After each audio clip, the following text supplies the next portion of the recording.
Thank you for joining us. Welcome to Business Incorporated, coming to you live from our Lagos studios here in Nigeria.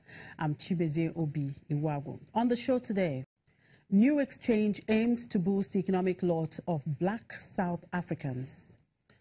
South Sudan's cabinet passes $63 million budget for 2018 to 2019. Plus, Democratic Republic of Congo to launch call for oil license tenders in September. Let's get the show started now with the markets, and beginning with trading day in Africa. Markets in the region looked subdued at intraday, with only Egypt looking up. The NSE index was down 0.16%.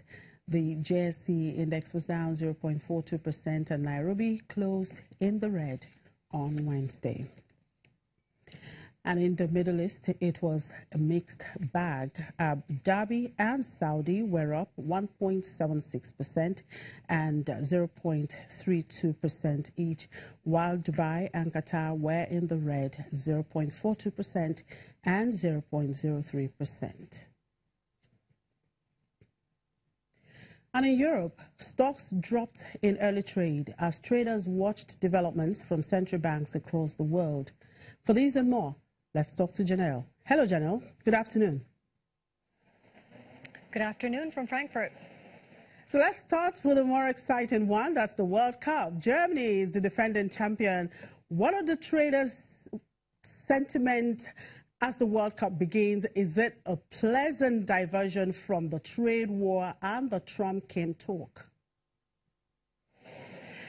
Indeed, it will be a pleasant diversion. I can tell you that from having been here during the last World Cup. I can tell you that all the energy goes towards the games, and trading basically grinds to a halt. But it does represent a very nice payday for businesses like TV screen rentals, and not to mention fan memorabilia and all those sausage and beer sales.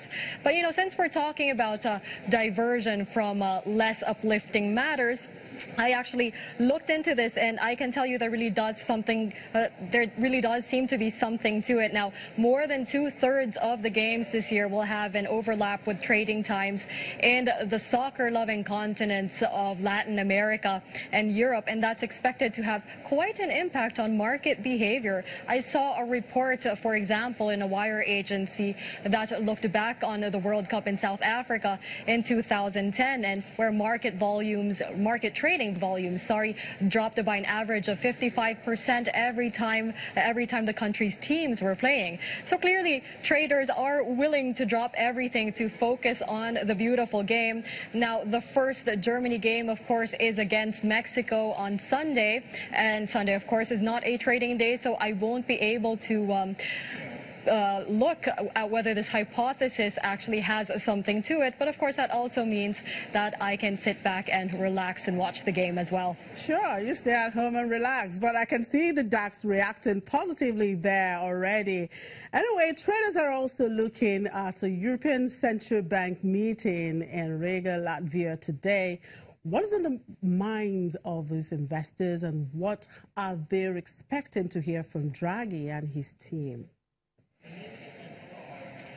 Indeed, you know, the press conference is actually ongoing at this moment. So the policy statement was released 45 minutes ago, and I've looked at some of the points at it. So the European Central Bank is going to leave its key interest rate unchanged. No surprise there. It will remain at the historic rate of 0%, with a rate hike possibly next summer. But I think the big blockbuster statement here is that it also announced its time frame for the end of quantitative easing. So it said that it will start halving its bond purchases in October, and to have the program be wrapped up by the end of the year in December. So after that particular announcement, we can see that the euro is down on the dollar as investors take note of the somewhat cautious wording within the ECB statement. But since all the details are still trickling in, the reactions are also coming at at me at a more of a mixed fashion, so I've just told you about the dollar. But you can see that the DAX behind me has shot up. And, you know, this could be down to relief that the ECB basically presented a version of events that was broadly what the market was expecting in terms of the interest rate, the future of the interest rate and the QE program. And it's probably also at relief that the ECB seems to be going about this with a steady hand, and it also communicates a certain kind of manageability with regard to the fears surrounding the Eurozone. Remember that we've seen kind of a slowdown in the Eurozone that's been happening since February, not to mention those trade fears that have been clouding over the horizon. So really, mostly market expectation was more divided on when Mario Draghi would make this kind of statement. Some were saying that it was definitely going to happen today. Others were saying that he would wait until the next opportunity in July and as such have more of an opportunity to assess the looming risks ahead. But as it turns out, those who were betting on him making definitive statements today seem to have been right. Anyway, let's move to the corporate world. Comcast has made a $65 billion offer for some of Fox's assets, setting up a bidding war between the largest U.S. media companies. Is this a trading theme in the European market today? Indeed, it is, and the signs already pointed to this early in the week. I believe we even talked about it. We talked about that AT&T was taking over the majority of Time Warner's television assets and how that would pave the way forward for a wave of consolidation in the sector.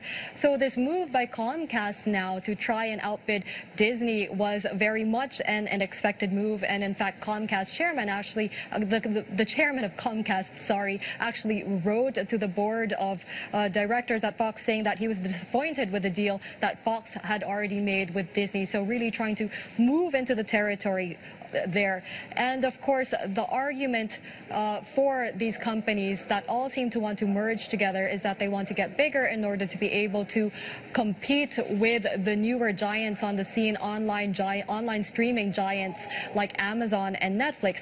So we're possibly looking at wide sweeping changes across several related sectors like telecommunications and entertainment just being two. And this, of course, is something that investors will be watching very closely in the coming months. All right, thank you very much, Janelle, and enjoy the rest of the day. Move on now to